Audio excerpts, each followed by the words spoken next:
아무리 100세 시대라지만 사실 100세를 넘긴 사람은 그리 많지 않습니다.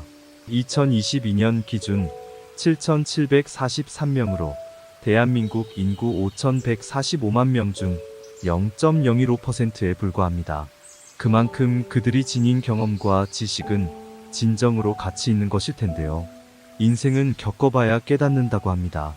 먼저 100세 인생을 산 이의 지혜를 빌릴 수 있다면 우리네 삶이 조금도 명료하고 향기로워질 수 있지 않을까요? 올해로 104세를 맞이하신 연세대 김영석 명예교수님은 현재 살아계신 분 중 유일하게 윤동주 시인의 친구이며 도산 안창호 선생님의 지인이셨습니다.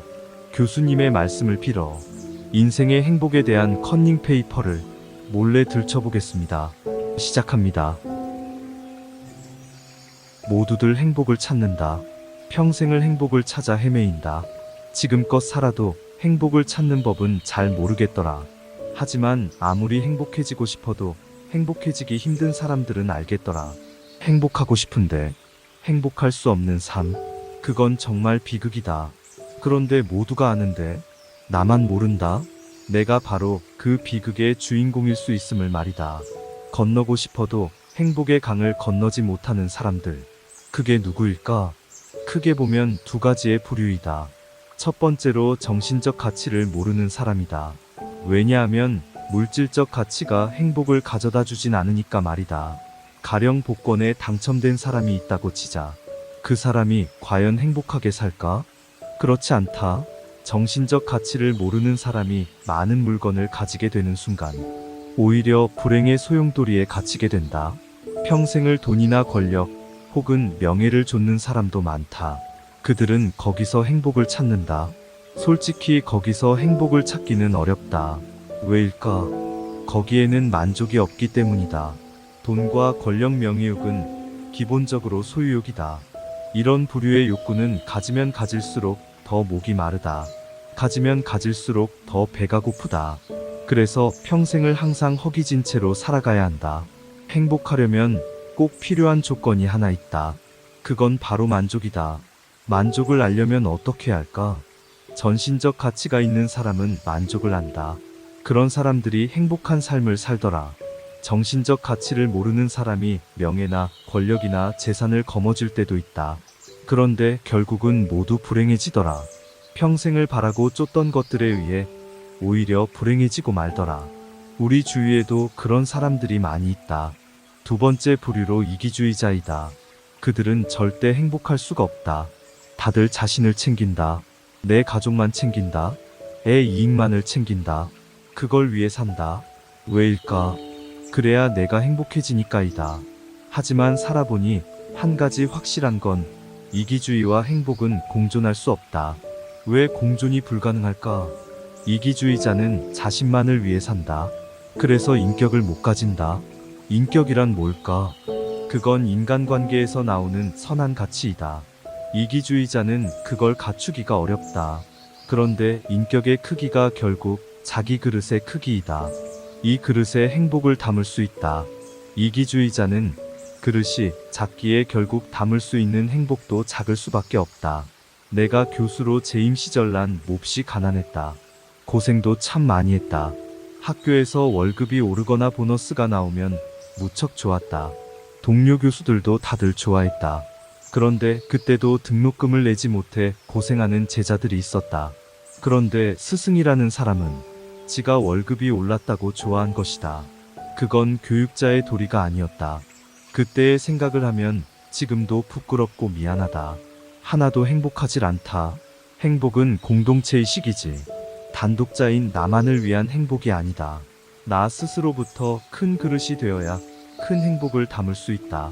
그럼 진짜 행복은 언제부터 찾아올까? 교수로 처음 재임했을 때 30대였다. 그때는 환갑이 되고 정년이 되면 내 인생이 거기서 끝날 줄 알았다. 당시에도 마찬가지고 현재도 사람들은 인생을 두 단계로 본다. 30세까지는 교육을 받고 나머지 30년은 직장에서 일한다. 그럼 인생이 끝난다. 하지만 그게 아니다. 진정 행복한 건 60세부터였다. 살아보니까 그렇더라.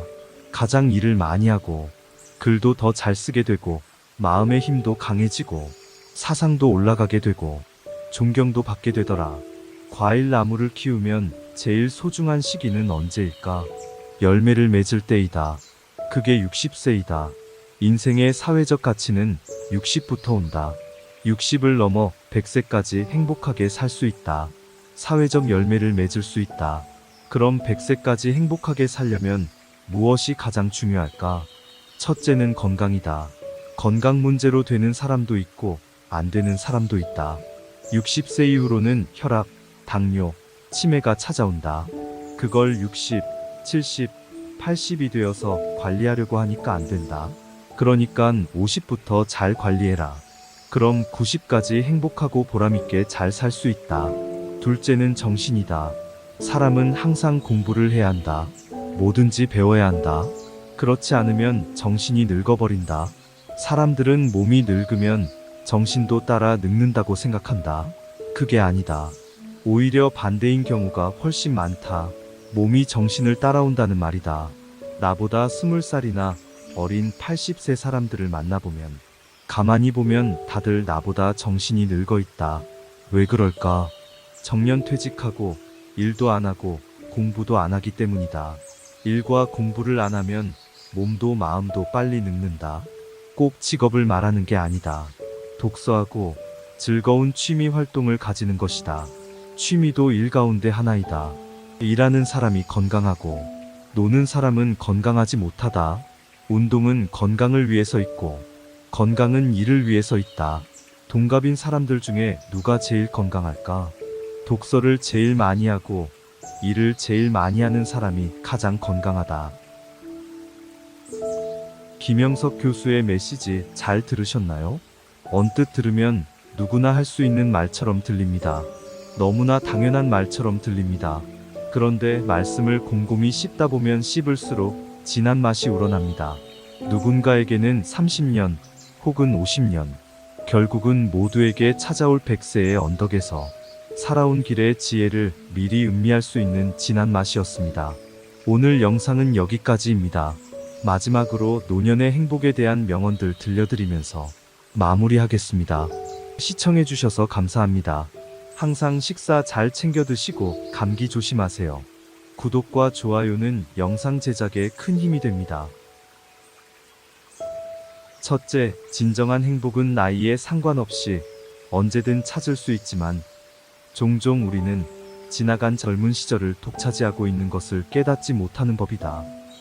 둘째, 60세에 도달하는 순간부터 우리는 더 이상 다른 사람들의 기대와 요구에 맞추기보다는 자신의 마음과 욕구에 충실해질 수 있는 시간을 갖게 된다.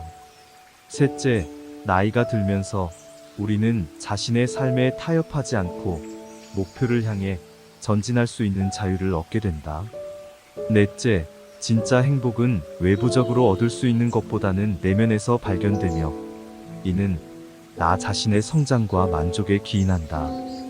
다섯째, 60세 이상의 사람들은 노화와 함께 오는 몸의 변화와 고난에도 불구하고 삶의 경험과 지혜를 통해 힘을 얻는다. 여섯째, 진짜 행복은 사랑하고 사랑받는 것, 소중한 사람들과 함께하며 가치 있는 경험들을 쌓아가는 것에 있다. 일곱째, 나이가 들어도 새로운 도전을 두려워하지 않고 계속해서 성장하기 위해 노력하는 모습은 우리 주변 사람들에게 큰 영감을 줄 수 있다.